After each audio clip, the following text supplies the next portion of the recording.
Hello guys, this is your friend Naruto Audio Fanfics and we are back with a new fanfic.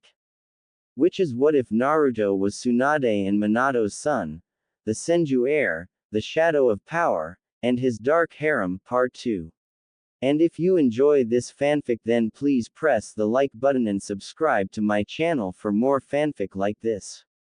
And now let's start the fanfic. But I heard that you forbade anyone from speaking of the fox. Besides, you didn't say who the child was exactly, so no one knows that Naruto is the container. Couldn't you just reveal Naruto's heritage to them without revealing the fact that he has the QB sealed into him? Shizune inquired. That wouldn't work. The villagers would notice the markings on his cheeks and the shinobi that have knowledge in sealing would easily connect the dots due to his age. Word would spread and we'd have to deal with the consequences, and that's just within the village. Outside forces beyond our walls and country would be a given. Shizune looked a little confused, but Jiraiya and Tsunade understood his words quite well. For the young Kunoichi's sake, Hiruzen explained further. It's simple. If the people of Konoha knew that Naruto was Minato and Tsunade's son, they would treat him like royalty and spoil him rotten. He would become a spoiled and arrogant child that would believe that just because he is the heir of a prestigious clan, he'd be handed power and strength on a silver platter and not value hard work, determination and training. He might even look down on others and believe he is their better by default. There'd even be several factions in Konoha that would seek to use his future power and influence. Hiruzen let out an annoyed scoff. The most notable would be Danzo. Jiraiya's face grew serious and Tsunade even felt a small snarl coming along at the back of her throat from the mere mention of the old war hawk. He has already requested to give him custody of the child containing the Kyuubi so that he can train him to become a shinobi. I'm certain under his care Naruto would become an emotionless boy who would answer only to Danzo himself, especially if he knew who his parents are and the political and business impact that he'd carry. Take everything regarding Naruto into account and Danzo could potentially have all of Konoha under his control as a potential Hokage. I know that you all see this as a disastrous scenario. Shizune couldn't help but mentally shudder at the thought of her godson helping the old warmonger position himself into such power. His reputation wasn't the best, and from what her master told her the further away he was from Naruto the better. Like I'd ever let that one-eyed bastard even touch a hair on my Naru-chan. I'll rip out his remaining eye and arm myself if he even thinks about it. Tsunade carefully and angrily muttered back, hoping to not wake up Naruto. That is why it's best that you both leave the village for now. It'd be best if you keep a low profile. We can't risk any suspicion before we're able to properly handle it, Hiruzen responded. Tsunade simply nodded before she spoke. Is there anything else, sensei? I'd like to get out of here as soon as I can. Yes, there is something I like to say. Now, as Jiraiya already knows, before Minato died he left me as executor to the Namikaze estate in which he has named Naruto as heir to the Namikaze family fortune as well as everything that he owned. Won't the council try and seize it for themselves since they don't think Minato-sama has an heir? Shizune asked. They've already tried but I overruled them. Even if they don't know Naruto will inherit everything when he's older I still have absolute say over what happens to Minato's possessions. Speaking of which, who'll manage the businesses that belong to the Namikazes since I doubt you will? Tsunade asked Hiruzen. They'll be handled by Seiwa Genji.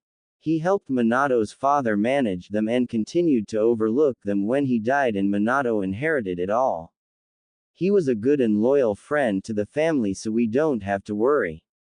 Everything will continue to run correctly, but he'll be left in the dark about Naruto in case there's a chance he might let his identity slip or someone trying to force information out of him. I believe you should also know that Minato has requested in his will that I have all your debts paid off through the Namikaze fortune.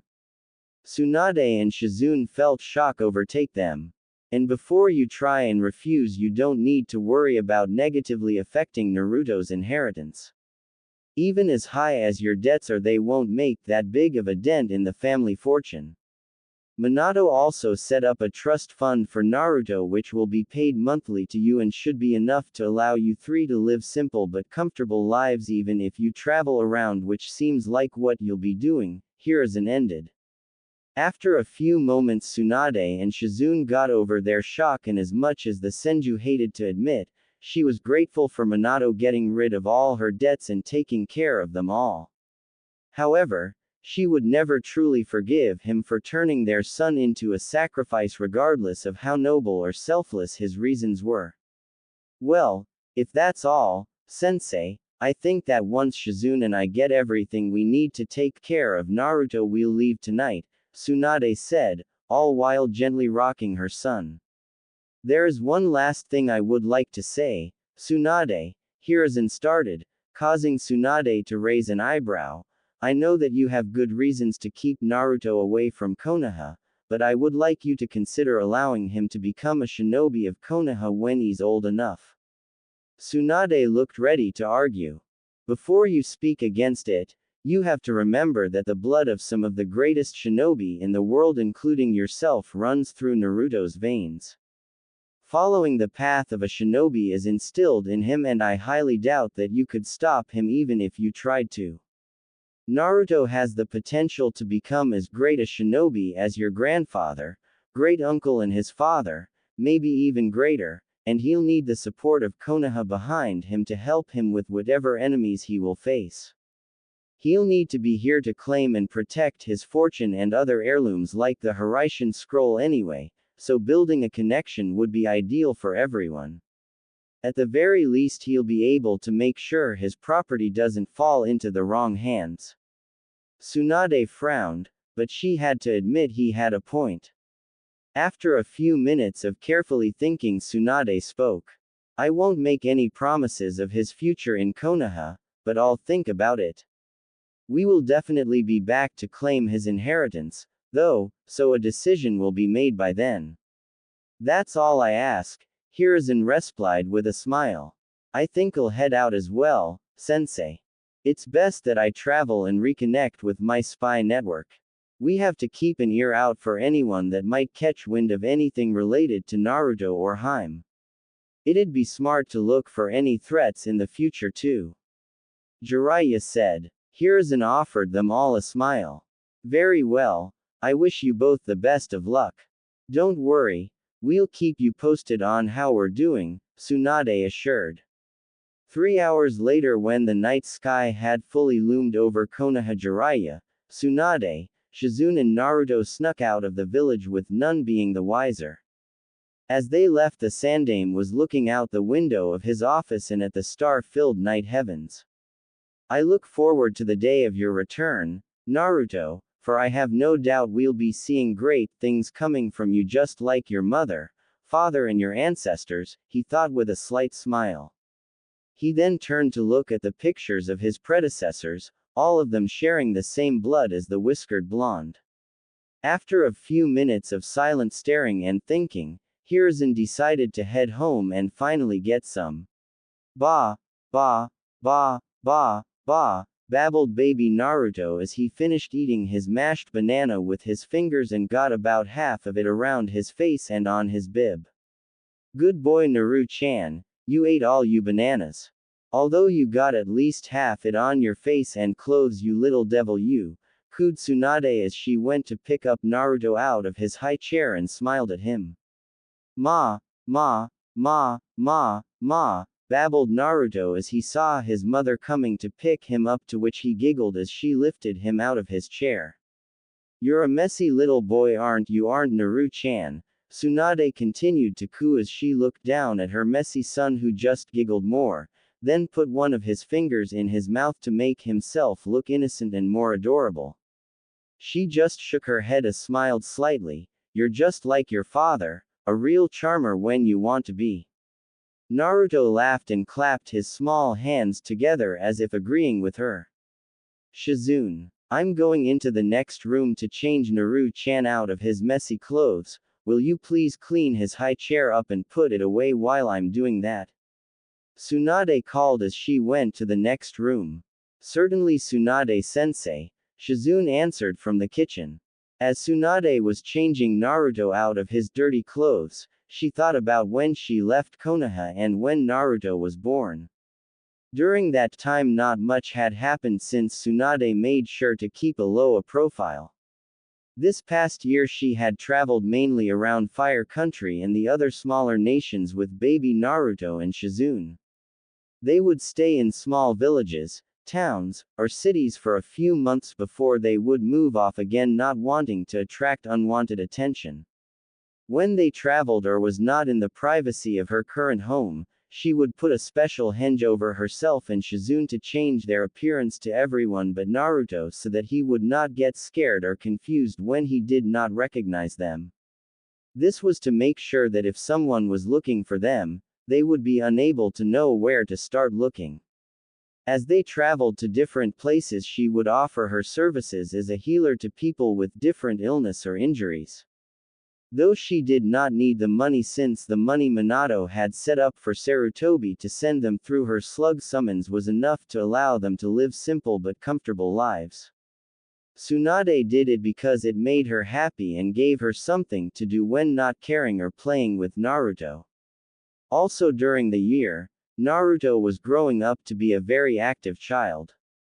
He loved to play around in his playpen with his different toys, and when he started crawling about 3 months ago he could hardly stay in the same place for too long. He would also grab anything he could get his hands on and that he could put in his mouth.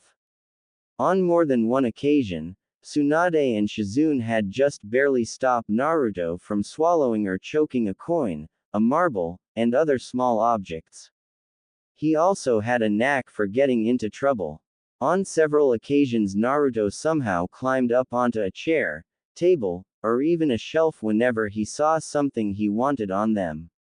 This resulted in him nearly falling off and getting hurt each time, but thankfully Tsunade or Shizune were able to catch him and keep him from getting hurt.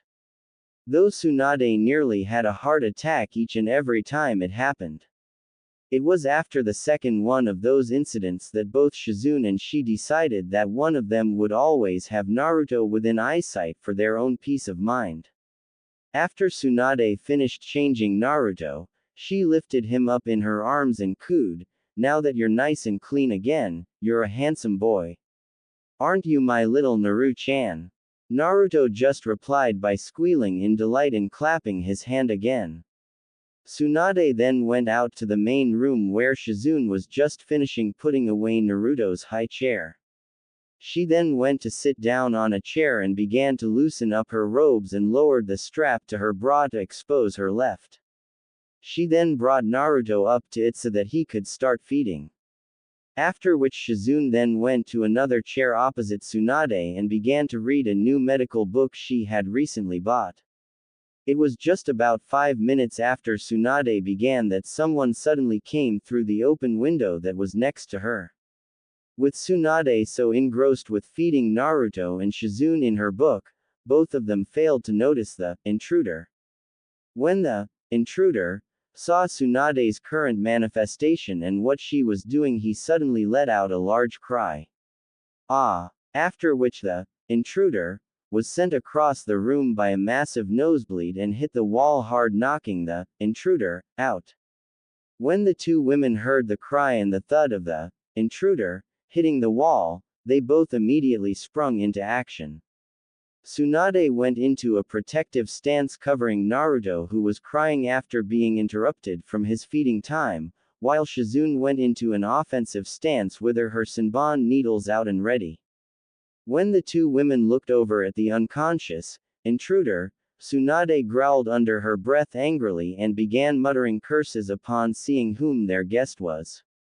Said intruder was twitching a little with blood coming from his nose and a very perverted smile on his face and drool coming from his mouth. "Of all of people and of all times," Tsunade said sourly as her right eye twitched several times, "he had to show up unannounced. Jiraiya-sama, Shizune said a bit worriedly as she went over to the now unconscious toad hermit. Shizune, leave him until I at least finish feeding Naru-chan. The last thing I need is that perverted toad watching me as I'm feeding the baby, Tsunade angrily said as she tried to calm down the still crying Naruto. Shizune just nodded in acknowledgement and went into the kitchen to get a few things to treat the toad hermit while her sensei finished. 20 minutes later, after Jiraiya had regained consciousness and his composure, long after Tsunade had fully fixed her robes, Tsunade tried to force Jiraiya to clean up the mess he made, but Shizune volunteered to do herself, saying that she didn't want to risk Naruto catching anything from him. Tsunade was sitting at a table with Naruto being cradled in her arms and Jiraiya was across from them. He was smiling as he looked at them since the memory of Tsunade Naruto was still fresh on his mind. Why are you here anyway, Jiraiya? Tsunade inquired with a slight frown. She was still a bit annoyed with him for arriving unannounced in the way he did. Can't a man come every now and then to visit his godson? Asked the smiling sage. Not in the way you do, Tsunade deadpanned. Ah, Heim, don't say that, you make me feel unwanted. Besides, if I had announced my arrival, then I wouldn't have been treated with the heavenly sight that I saw not long ago, Jiraiya replied, grinning like no tomorrow. The boy's living a genuine privilege that is not given to just anyone. I envy his good fortune. Tsunade frowned and snarled at Jiraiya, not missing the perverted meanings behind his statements, while Shizune looked at the older man in disgust. If I wasn't holding Naru-chan right now, you would be halfway flying to Suna right now, Tsunade said through narrowed eyes. Jiraiya just chuckled nervously and decided to change the subject as to why he was really here. Alright Heim, all joking aside, you're right, there is a reason why I'm here, Jiraiya spoke, all humor leaving his face. Immediately Shizune and Tsunade straightened up and began to listen intently to what Jiraiya had to say. As you both know, I left the village to reconnect with my spy network to keep an ear open for any news about anything that may concern you or the Gaki here, Jiraiya said while motioning to Naruto. Both of them nodded since they knew this, although Tsunade did frown at Naruto being called a Gaki but decided to let it slide for now. Currently the other villages are watching Konoha closely to see how badly the military strength was hit during the Kyuubi attack and the loss of Minato. Thankfully Sensei's been able to keep the other villages in the dark about how badly Konoha was hurt, so as far as the other villages are concerned, Konoha is still strong. Plus, Konoha's alliance with Suna is also another thing to make the other villages hesitant to try anything. So I don't believe that they'll try to attack the village, Jiraiya informed, to which Tsunade just nodded for him to continue. Also, no one knows about you having Naruto, so I don't think you have to worry about anyone coming after him anytime soon. But you should still lay low like you've been doing, since we don't want any trouble, especially at this point and time, to which Tsunade was in complete agreement. Another thing I learned just last month, some new group is coming out. They're keeping below the radar so to not attract attention and are highly secretive. From what my informants tell me, they'll be big trouble in a couple of years. What do you mean by that? Asked Tsunade. The group is currently made up of 6 missing nin and not your run-of-the-mill missing nin. These guys are all S-class missing nin, replied Jiraiya. This shocked both the women present. S-class missing nin was the highest types of ninjas there were, except for few others who was credited with being given a double S-class rank, those being Tsunade's grandfather Senju Hashirama, Sarutobi Hiruzen, Hashirama's arch-rival and nemesis Uchiha Madara, and Naruto's father, Namikaze Minato. It made Tsunade especially worried since shinobi of that caliber rarely ever try to work together, since they usually end up fighting or killing one another. The only way for any of them to willing work together would be if they were being led by someone stronger than any of them. Tsunade was worried because anyone that was able to get 5 other S-class missing nin working together would have to be incredibly powerful. Do you know who the members are? Tsunade asked. I known one member but that's it. The rest I don't since like I said, the group is highly secretive, responded Jiraiya. Who is the member that you know of? Our old teammate, Orochimaru. Tsunade frowned upon hearing this. Although she was not there when Orochimaru's treasonous acts were revealed by Sarutobi, she had heard about them not long after. Although she had severed her ties with Konoha, his betrayal still hurt her. He was still her friend at one point. I'm surprised he would be willing to work with others again considering he usually prefers to work alone, spoke Tsunade. My guess is it was a matter of convenience. They most likely protected him and helped him elude the Oinin and us. But knowing Orochimaru, he'll most likely betray them like he did us when it suits him best. Tsunade just nodded her head in agreement. So what exactly do they call themselves? Surely their group goes by some kind of name, and what exactly do they want since S-class missing nins wouldn't really work together without some kind of reason? Shizune asked. They call themselves the Akatsuki and you can recognize them by what they wear. They all dress in the similar outfit. Each member wears dark cloaks with red clouds with a red interior, a chin-high collar, and wear a conical straw hat with small spike-like balls hanging down to cover their faces. As for their plans, I don't really know for certain, but from what my sources tell me they're going after Jinchuriki. To be more precise, they're after the bijus inside the Jinchuriki, Jiraiya answered, shocking both women and causing Tsunade to hold onto Naruto tightly. Or why you certain, Jiraiya? Asked a worried Tsunade, to which the sage just nodded. My advice, Tsunade, is that if you ever see anyone who matches the Akatsuki description, get out and run as far away as you can. Although you could possibly take on and beat one of them, but these guys travel in pairs. When you see one, the other is not far behind, and not even you could take on 2 S-class nin by yourself and protect Shizune and Naruto simultaneously. Tsunade could not help but reluctantly agree with what Jiraiya had said. Do you know what they want the bijus for? No, I don't, but whatever it is, I bet it not good. But despite this, there is some good news, since they have no idea about who the Jinchuriki of the Kyuubi is. Sensei's keeping a tight lip on it all. They know for sure that the Kyuubi is sealed into a child, but they don't know which one, and not counting Sensei were the only ones that know that Naruto is Jinchuriki of the Kyuubi. As long as that is kept a secret, they shouldn't come after him.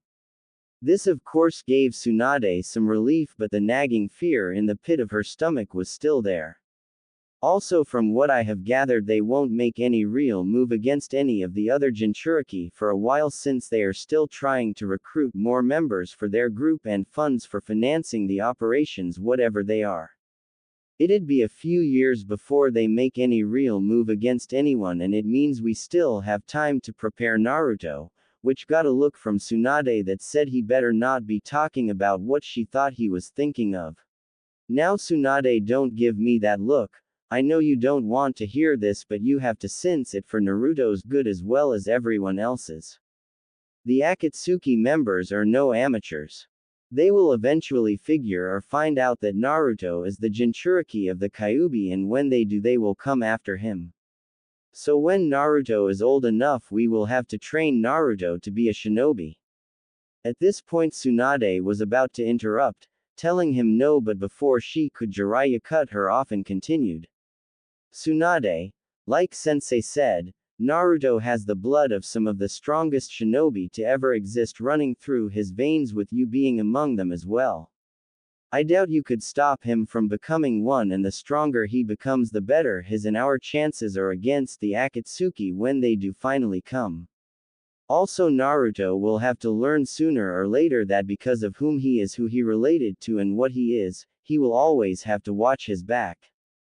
There will always be those who will want to either use or destroy him because of what he may one day become, said Jiraiya with finality. After Jiraiya finished speaking, Tsunade remained quiet and just looked down at her son who had finally stopped squirming and was falling asleep in her arms. As she did, she found herself silently cursing Minato for the 1000th time for turning her son into a Jinchuriki. After several minutes of just looking down at her sleeping son, Tsunade finally looked back up at Jiraiya. When she did, Jiraiya saw a look of determination in her eyes that he had not seen in many years. If that's the case, then so be it. When he is old enough, we will both train him. If any of these Akatsuki bastard try and take my son from me, they will have to go through me first and they will find out firsthand why I am a Sannin, said Tsunade with a fire of determination in her eyes. Jiraiya saw this and just smiled and nodded. He could see that the love she had for Naruto and her maternal instincts to protect her child had reignited Tsunade's fighting spirit, one that he thought had long been extinguished. Shizune herself also made a silent vow as well to help with Naruto's training. Although she was not as strong or knowledgeable as either Jiraiya or Tsunade, she would help to protect her godson in whatever way she could. That night, Tsunade was sleeping peacefully in her room. All was serene until Naruto started crying in his crib. Tsunade woke up to this and got up off her futon. Going over to Naruto, Tsunade picked him up and held him, resting his head on her shoulders while gently rocking him in her arms. Naruto soon calmed down and quieted, much to Tsunade's delight. After another minute, Tsunade said thoughtfully, "I bet you're hungry, my little Naru-chan." Tsunade sat down on her futon with Naruto and prepared to him. Just as she was about to open her night kimono, the door to her room opened, revealing Shizune cradling something in her arms. "I'm sorry, Tsunade-sensei," Shizune said. "I came in earlier to change Naruto's diaper when you were sleeping and I was just bringing him back now. I didn't want to wake you." Tsunade then saw that Shizune was cradling a fully awake Naruto in her arms. When the slug Sannin saw that, she knew that something was definitely wrong with this scene.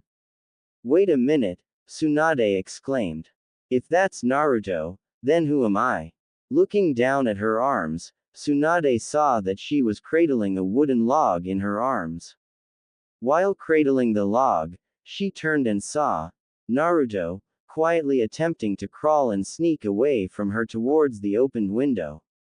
As Naruto was making his way towards the window, he then felt an extreme bloodlust approaching and coming from behind him, as well as the sickening cracking of knuckles that became infamous whenever Tsunade was about to dish out a lot of pain.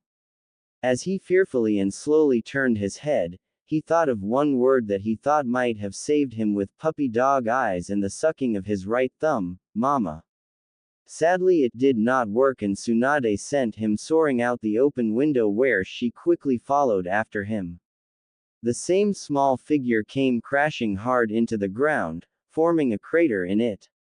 The figure transformed back into his real self and was in much pain. He felt several of his bones break and was sore all over. "Wow," Jiraiya mourned. "So close, damn that Shizune. I was just a few seconds away from paradise, and I was really looking forward to having some of that good stuff she treats Naruto to." But before Jiraiya could finish what he was saying, he suddenly felt a dark shadow hovering over him, as well as a familiar bloodlust and killer intent on him again. He slowly and fearfully turned around and was again faced with Tsunade, who had a sadistically sweet smile on her face again. "You didn't think you get off that easy, did you?" Tsunade asked rhetorically as she hovered over him. As she came closer to him, Jiraiya could only whisper one word: "Mercy." But sadly for the Toad Hermit, there would be none. For about 10 minutes, terrifying screams of pain and abject misery could be heard by all who were still awake. Several miles away, a young couple who were quietly looking up at the full moon and a bright star in the night, when suddenly the women pointed up at a small object was soaring through the air. "Look, it's a shooting star, let's make a wish." "I don't think that a shooting star, sweetheart," said the man. Then what is it? Asked the women. I don't know, he replied when suddenly a loud ear-splitting cry. Yahoo hoo hoo hooey. Several miles further away. The shooting star then came crashing hard into the ground, forming yet another crater. The shooting star was in fact Jiraiya, who slowly crawled out of the crater before checking himself for whatever additional damages that was done to him by Tsunade's beating and as a result from the impact to the ground. In any case, he was in for a long crawl back to Tsunade house and a whole world of pain. Meanwhile, back where Jiraiya first landed, a very pissed off Tsunade was standing outside the first crater Jiraiya landed in and looking up at the night sky. Damn perverted excuse for a life form, Tsunade stated. I just might kill him if he pulls that stunt again. After which she then went back to the house to kiss her son goodnight before going to bed again. 1 month later. A month after Jiraiya came to give to his news on the Akatsuki and his failed attempt to be by Tsunade, things settled down again. The house even had one new occupant, said occupant being Jiraiya. He had decided to stay for a little while to spend some time with his godson and get to know him a little. In which case, he acted as part-time babysitter whenever Tsunade and Shizune were out helping to treat the villagers.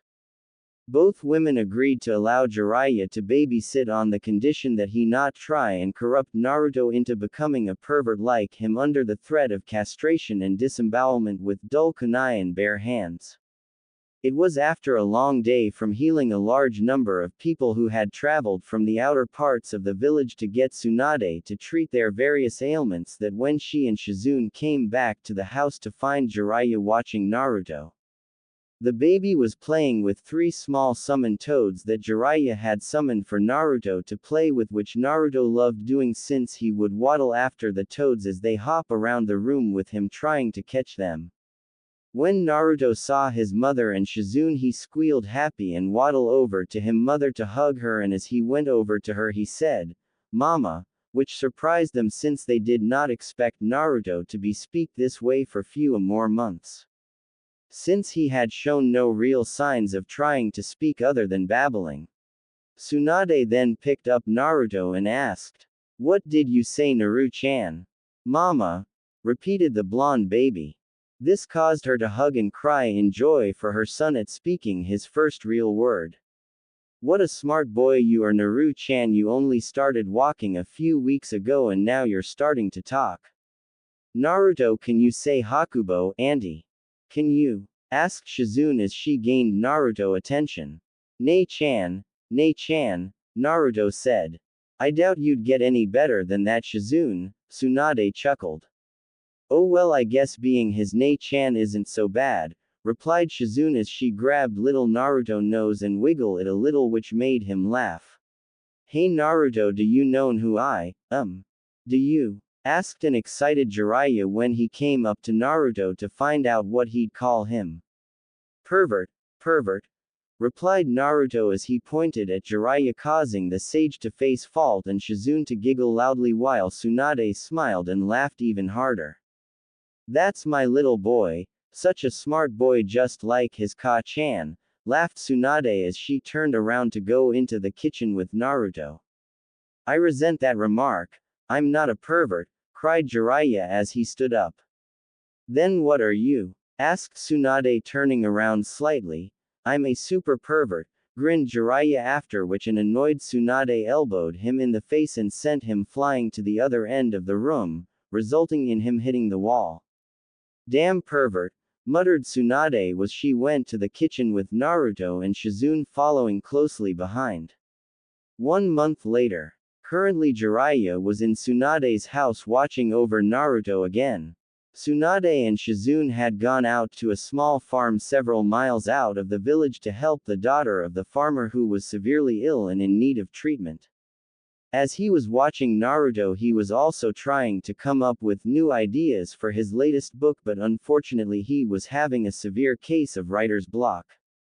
After a while he decided to take a walk around the village since he thought that the fresh air and exercise would do him good and re-energize his writer's imagination. As he walked around the streets of the town carrying Naruto, many young girls and women came over to him when they saw him carrying him. They started to surround them, commenting on how cute he was and adorable his whisker marks made him. Soon enough Jiraiya quickly realized that Naruto was a babe magnet and began cursing himself for not thinking of the sooner. After the women that had surrounded him and Naruto left, Jiraiya quickly ran to the village hot springs entrance where he knew that most women came out at this time to go home for the night and quickly put his plan into action. When Jiraiya saw a group of women coming out of the hot springs he quickly acted as though he was about to enter himself. Jiraiya began to hum when the women ran toward him commenting on how cute Naruto was. "Yes ladies, he is very cute isn't he?" queried Jiraiya. "Is he yours?" asked a random woman. "Why no he isn't, he's actually my godson."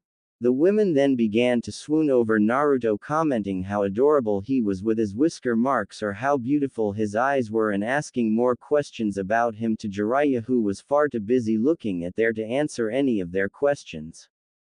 As all this was happening Naruto grew more and more confused as to why all these strange ladies were surrounding him. Unfortunately, the confused look that appeared on his face made him all the more adorable to the women who began to pinch his cheeks and ruffle his spiky hair. Jiraiya smiled as he continued to ogle the swooning and silently thanked Kami for his godson's cuteness. Things seemed as though they were only going to get better when Naruto tried to grab onto the women's finger with his small little hand which earned him even more attention from the women.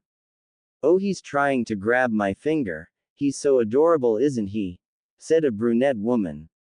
Naruto who was still a little confused at where he was but when he looked up to see his godfather smiling back at him, he immediately giggled and decided to enjoy all the attention and began to bounce up and down in his godfather's arms which only made the women attract to him even more. Jiraiya couldn't believe that Naruto could get him this much action and made a mental note to hint to Tsunade that he could watch him whenever she needed him to. Jiraiya began to think about how he could milk this even further when he suddenly remembered the time when Naruto wouldn't stop crying when he first babysat for Tsunade and he summoned a toad which he almost squeezed into oblivion.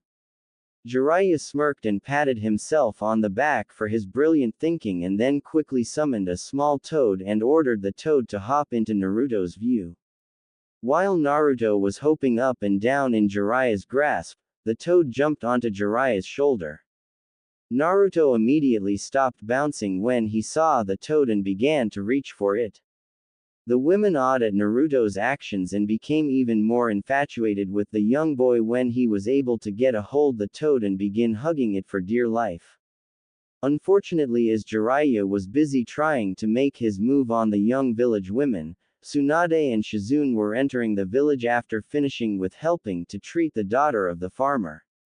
They then decided to head for the hot spring to relax a little before returning home since they believed that they deserved a little downtime after helping the young girl. When they were nearing the hot spring entrance they saw a large group of women surrounding a tall white-haired man with a small blonde-haired boy in his arms who was squeezing a poor toad to near death. Tsunade quickly realized that the blonde boy was her son and the tall white-haired man was Jiraiya. She then quickly realized that Jiraiya must have been using her son to attract women. When she realized this, one thing was on her mind. Kill Jiraiya, slow, and painfully. As Jiraiya was about to make a move on the women, he suddenly felt a sense of dread wash over him and realized that his teammate must be somewhere nearby. Jiraiya's fears were confirmed when he turned around and saw Tsunade stomping right towards him with a very angry Shizune right behind her. She too knew what Jiraiya was doing with her nephew, little brother, godson, and for once she would not try and calm Tsunade down, she would actually help her kill Jiraiya. "Hi Saya, what's up?" asked a very nervous Jiraiya. "Oh, not much. I was just coming back from helping that young farm girl who got ill and decided to come her to relax a little and then I saw you and Naru-chan here." I was just wondering why you were here when I thought you be at home, said Tsunade all too sweetly for Jiraiya taste. Oh, well you see, I just wanted to spend some time with him, and, as you can see he is very happy, spoke Jiraiya nervously as he tried to come up with a good excuse so to avoid being beaten to a pulp by Tsunade and probably Shizune as well. When Tsunade looked at Naruto, he was indeed happily squeezing a poor toad to death. Well Jiraiya, tell your friends goodbye because we need to get Naruto back home before it gets too late since it's nearly his bedtime, said Tsunade with a look in her eyes that promised pain when they got back. Jiraiya informed the women that he and Naruto had to go and all the women sighed though knowing that the boy's mother wanted him home. So they reluctantly said goodbye to the pair. So Saya, let's get going, said Jiraiya. Oh, I agree wholeheartedly, said Tsunade, who took Naruto away from Jiraiya, who began to walk away. And just where are you going, Jiraiya? Said Shizune, who was twirling her Senbon needles, which made Jiraiya very nervous. Back to the house like you said. Oh, we have a much quicker way for us to get there, said Tsunade. Tsunade and Shizune each then placed their hand on Jiraiya's shoulders and the four of them were shunshined back home. Well Tsunade, I should get going, you can put Naruto to bed and I'll go myself since I better get back on the road again, Jiraiya quickly said and tried to get away but Tsunade grabbed him by the collar and forced him to the ground. Tsunade looked at Jiraiya and then told Shizune to put Naruto to bed while she had a talk with the terrified Toad Sage. Shizune left the room with Naruto, who was cuddling the toad while Jiraiya pleaded with Tsunade. Shizune, before you put Naruto to bed, see if he might be hungry, said Tsunade as she began to crack her knuckles. I will sensei, but please save a piece of him for me, please, Shizune replied as she went to the next room. I'll try but no promises. I'm sorry, I just wanted to take Naruto to meet some new people, that's all I swear, pleaded Jiraiya on bended knees. I see. Jiraiya, I would like you to meet someone that you are very familiar with. Who? The end of my fist. After which for the next hour screams of pain from a certain super pervert could be heard for several miles around. Currently sitting down on the porch of her new temporary home was Suan, drinking a small plate of sake. As he looked out to the trees near to her, she saw her son, 5-year-old son Naruto, whom she had been watching for the past 4 hours running up and down the tree he had been climbing by channeling his chakra from his feet.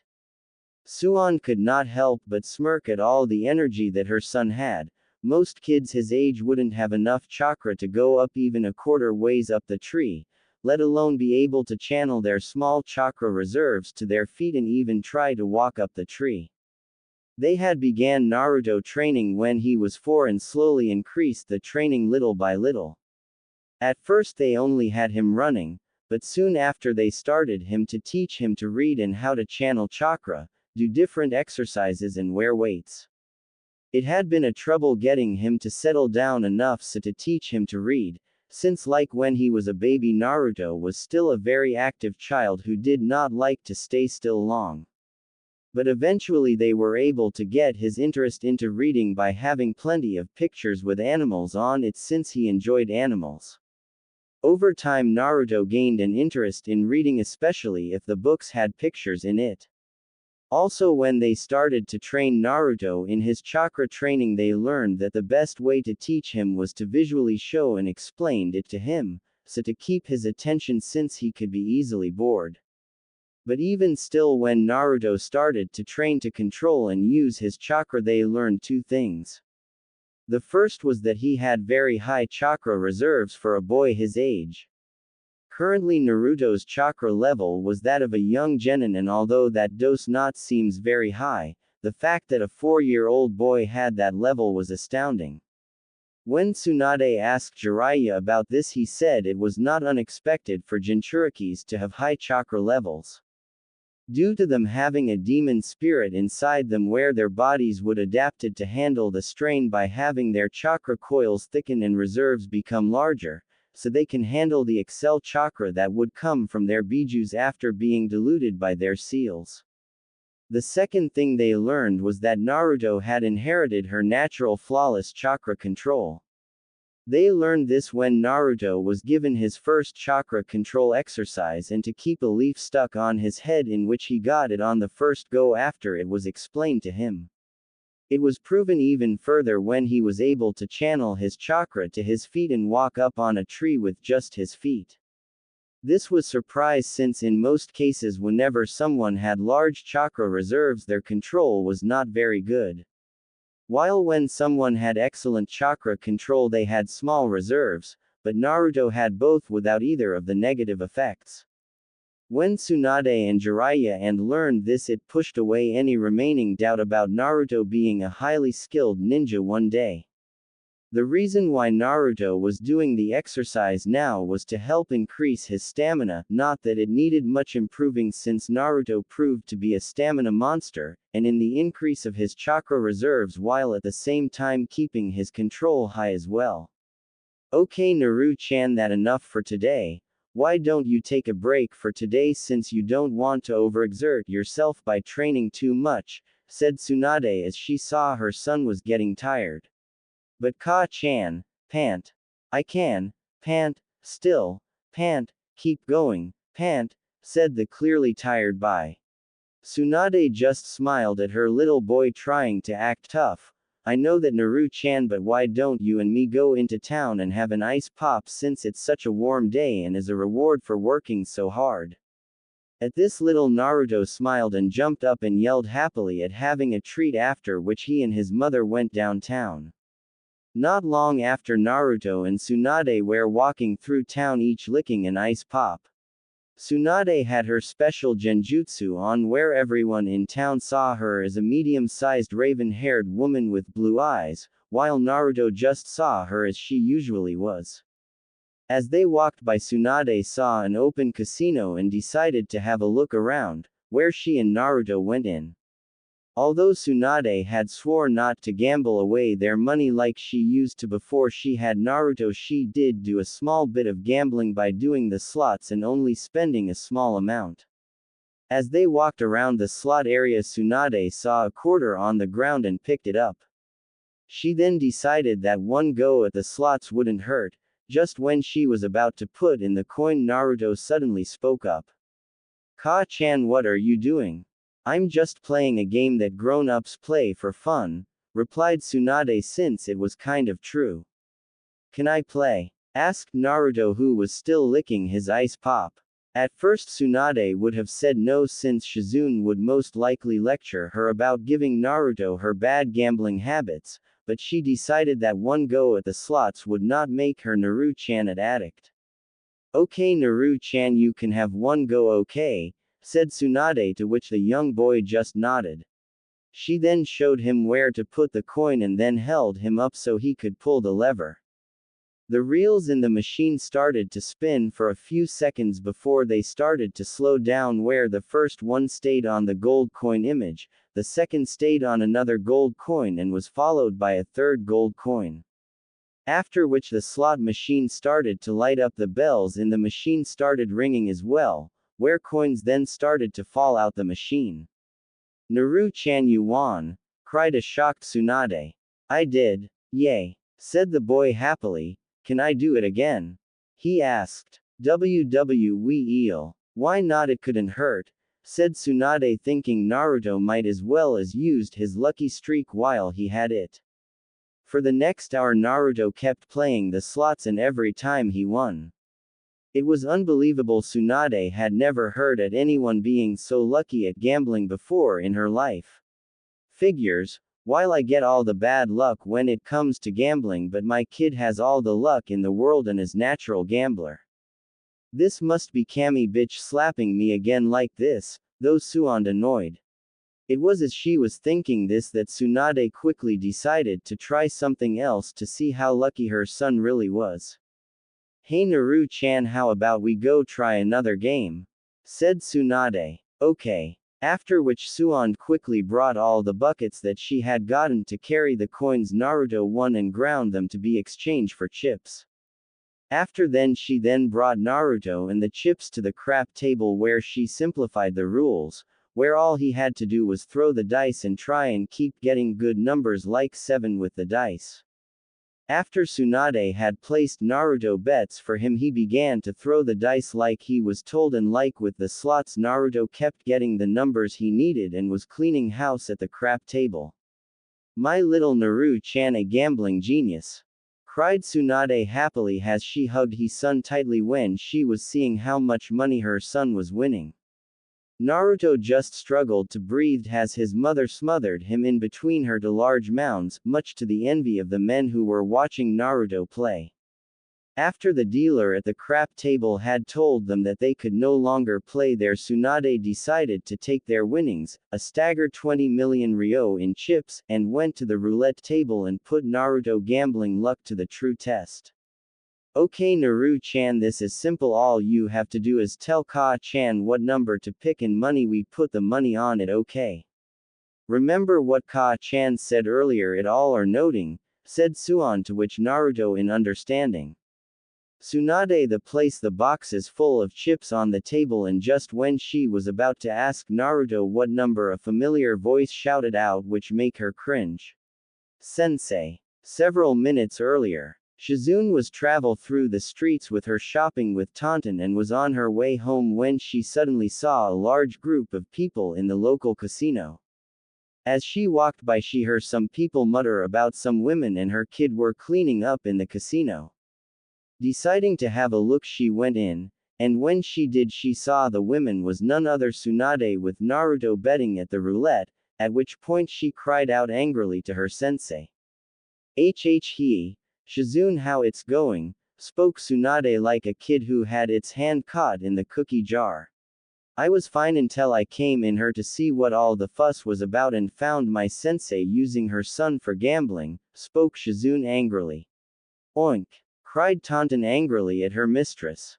Hey now Shizune, calm down, it not like that, you see. After Naruto's training I decided to treat him to an ice pop, and when we saw the casino I came to have a look and I found a quarter on the floor. After that I was just going to have one go when Naru-chan said he wanted to, and I let him, thinking it wouldn't do any harm. When he did play he kept whining and whining at the slots and then at the crap table. He a gambling genius and has more luck than a 4-leaf clover, said Tsunade trying to explain herself. I don't what your reasons are, you had no, said Shizune angrily before she was interrupted by Tsunade. But he won over 20 million ryo already. I don't care if he won, said Shizune before she stopped and spoke again, TT 20 million ryo, to which Tsunade just nodded. Shizune was close to fainted when she heard this, but before she could, the man of the roulette table spoke. All bets are closed. One straight up bet. At which the two women turned to see that Naruto had made a bet by himself. Naru-chan, what did you do? Cried Tsunade. I did what you said, Ka-chan. I went all or nothing and beat all the money on number 2 red, replied Naruto happily, which caused his mother to cry in frustration and making her cruise herself for her poorly chosen words. As the roulette began to slow down, the two women were biting their nails out of pure nervousness while Naruto just looked on happily, not truly understand what he had just done. As the ball began to slow down further and was hopping along the other slots. I can't watch, cried Shizune as she closed her eyes as her nerves couldn't take the suspense, and was quickly joined by Tsunade as she too closed her eyes, along with Tonton, who was lying down and using her hooves to cover her eyes. As Tsunade did, she just saw the ball hopping into black, and thinking that they lost, Tsunade was ready to hear the man say the house won. But instead of that, the man said, 2 red player wins and has broken the bank. At this, Tsunade popped open her eyes and saw that the ball had indeed landed on 2 red, and it must have hopped out black rights when she closed her eyes and hopped into 2 red. Tsunade quickly raced over to her son and started to smother him in between her giant mounds again, much to the envy of the male population again, and cry at how happy she was and proud of her little gambling genius son. Shizune on the other hand just fainted, since when she heard that Naruto won she quickly calculated that on the odds of 36 to 1. Multiplying that to the 20 million that Naruto had won and bet in a single straight-up bet, which added up to Naruto winning over 720 million ryo. After they had got all the winning, they cashed out and sealed all the money into a scroll and quickly left. If they had stayed, they would have seen the casino owner crying, since his casino was ruined now. When they got home, Shizune berated Tsunade for taking Naruto and having him gamble for her, and told her that she was forbidden to take Naruto to a casino ever again, much to Tsunade's annoyance. She also had the money that Naruto won sent to Sarutobi so he could put it in Namikaze account, since the money was his since he won it all. Although Tsunade did cry at the loss of all the money and all the things she could buy with it. Konoha the next day. Currently sitting at his desk, the Sandaime Hokage was reading Jiraiya's newest book Ika Ika Violence, since today was one of the few days that he had no paperwork. As he was reading, there was a sudden poof, and when he looked away from his book he saw one of Suon's slug summons on his table with a scroll on its back. "Greeting Hokage-sama, I have a message from Shizune-san," spoke the small slug. "What you that message be then? She would like you to put the money in this scroll into the Namikaze family account. If I may ask, how much is in this scroll?" asked the old cage as he took the scroll. 720 million ryo, replied the slug summon plainly. "Okay, that's 720 miles, said Sarutobi as he was about to stand up, when he suddenly realized what he heard and fell down on the ground with pure shock. He quickly stood up and looked directly at the slug sum and shouted. "How the hell did they get 720 million ryo? Young Master Naruto won it all when Suon-sama took him to a local casino," replied the slug summon. "She took a 5-year-old boy to a casino and he won over 720 million ryo by himself," replied Sarutobi in disbelief, to which the summon only nodded. "What the hell is she teaching that boy?" sighed the old man, who was now trying to think how he was going to explain this massive input of money to the bank manager, let alone Seiwa Genji, the man who manages the Namikaze accounts businesses. After which the summon just left and the old Hokage got out of his seat to go to the bank, and as he did he could not help but chuckle a little. It seems that young Naruto has not inherited you bad luck at gambling, Tsunade. In fact, he has the direct opposite in terms of gambling and you. I look forward to what other surprises young Naruto will have for us when he comes to Konoha, though Sarutobi. 1 month later. Currently Tsunade was sitting in the living room reading a medical book in her new house, since they had to move out of the last town they were in, due to the fact that a 5-year-old kid winning 720 million ryo kind of draws attention to you. As Suon read the book she could not but sigh, since today was her birthday and the only one who remembered it was Shizune, who got her this book. Although she was grateful for the book and that Shizune remembered her birthday, she was still a bit down since Shizune was the only one who remembered. Hence it would have been nice for someone else to remember and get her something like a nice bottle of sake, chocolates or flowers even. Just as Suon was about to continue to read her book, she suddenly heard a shout. Ka-chan, where are you?" cried Naruto.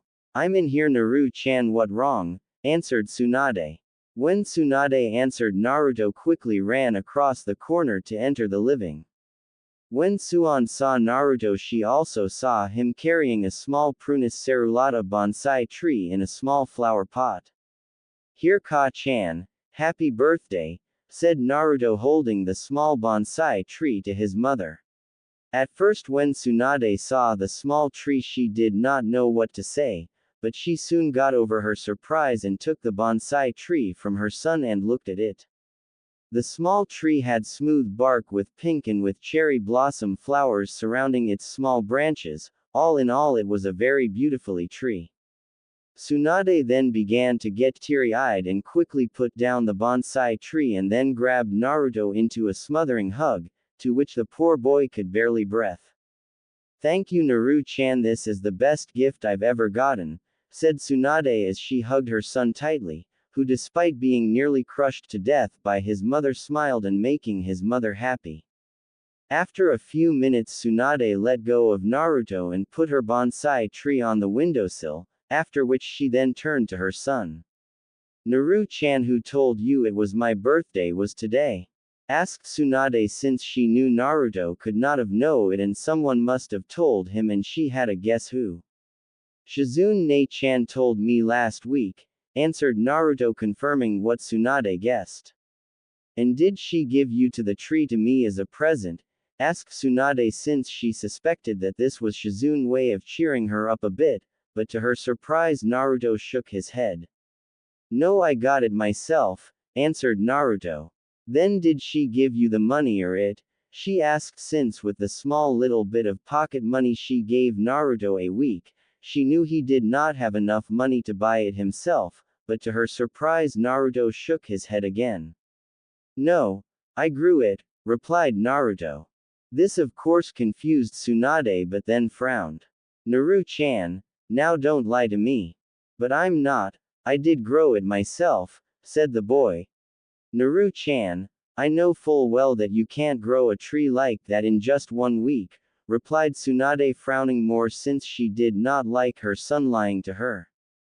"But I did, Ka-chan, I really did. I tried doing it all week by myself when I bought seeds for it from the flower lady with the pocket money I had, and I finally got it a little while ago," said the boy earnestly, since he did not like being called a liar or having his mother angry at him. "Then show me, Naru-chan," said Tsunade as she folded her arms, since she did not really believe him. Naruto then nodded and led his mother outside, where he then took out a seed packet for the bonsai tree from his pocket shorts. After which he then dug a small hole in the ground and put the seed into it, after which he then covered it with the soil he had dug out when making the hole. After which he then put both his hands over the spot he put the seed in and then started to channel his chakra into the ground where the seed was. What happened next made Tsunade go wide-eyed and start gasping like a fish out of water. Since as Naruto was channeling his chakra, a small sapling appeared between Naruto's hands and started to grow bigger and bigger until Naruto stopped. Where once he hadn't stepped away, Tsunade saw a small but fully grown and equally lovely Prunus cerulata bonsai tree standing next to him. "NN Naru-chan, HH, how on earth, DD did you do that?" said the stunned Tsunade. "Shizune-chan told me about how great-grandfather Hashirama could grow big giant trees with just his chakra. I tried that, but I couldn't get it, so I bought some seeds and used my chakra to make it grow bigger. It took me a few days, but I was able to do it today, and once I did, I came to give you your gift," said Naruto, as if it was noting and did not truly realize what he had done. When Naruto finished explaining, Tsunade just continued to gasp.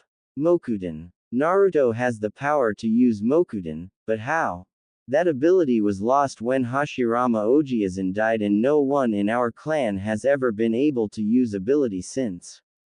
So how is Naruto able to do it? Does it have something to do with the Kyuubi? I need to get Jiraiya here and now," though Tsunade, after which she quickly put on a happy face. "I see, Naru-chan, that a very nice trick you learned by yourself. Why don't we go inside now and have a nice bowl of ramen, okay?" "Yeah, ramen," cried Naruto, happy since he loved ramen. Naruto wouldn't be Naruto without his love for ramen. "Oh, and Naru-chan, let's keep you little trick our little secret for now, okay?" said Tsunade. "Okay," said Naruto, not really understanding, after which he and his mother went inside. A few days later. After a few days since the incident with Naruto using Mokuden, Tsunade was able to make contact with Jiraiya through her summons and told him that she needed to speak to him imminently. Soon after Jiraiya arrived in the town that they were staying in and came through the window right when Tsunade, Naruto and Shizune along with Tonton were finishing lunch. When Jiraiya entered the room he was quickly covered in smoke, after which once it lifted they could say he was standing on a medium-sized toad. Listen up, you chicks. Open up your beady little eyes and take a good look. Behold the divine ninja Jiraiya, spoke Jiraiya as he was doing his introduction dance, but before he could finish Naruto spoke up.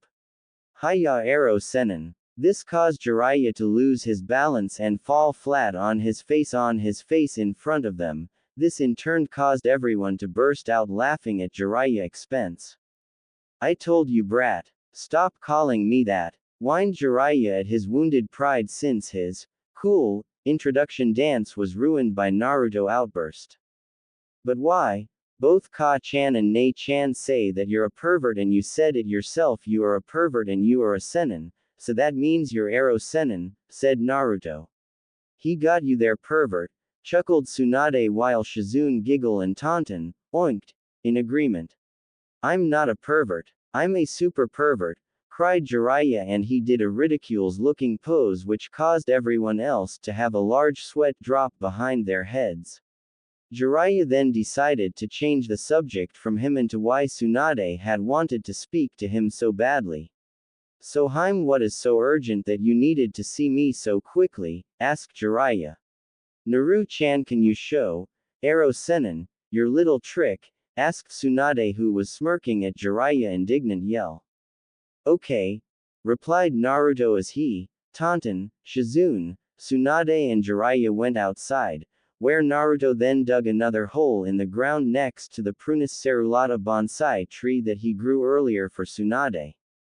After which he then repeated the same process as he did before when she showed it to his mother. When Shizune saw this she could not help but be surprised since although Tsunade had already told her of Naruto abilities, it was still surprising to see Naruto being able to use the same legendary ability as the Shadaime Hokage.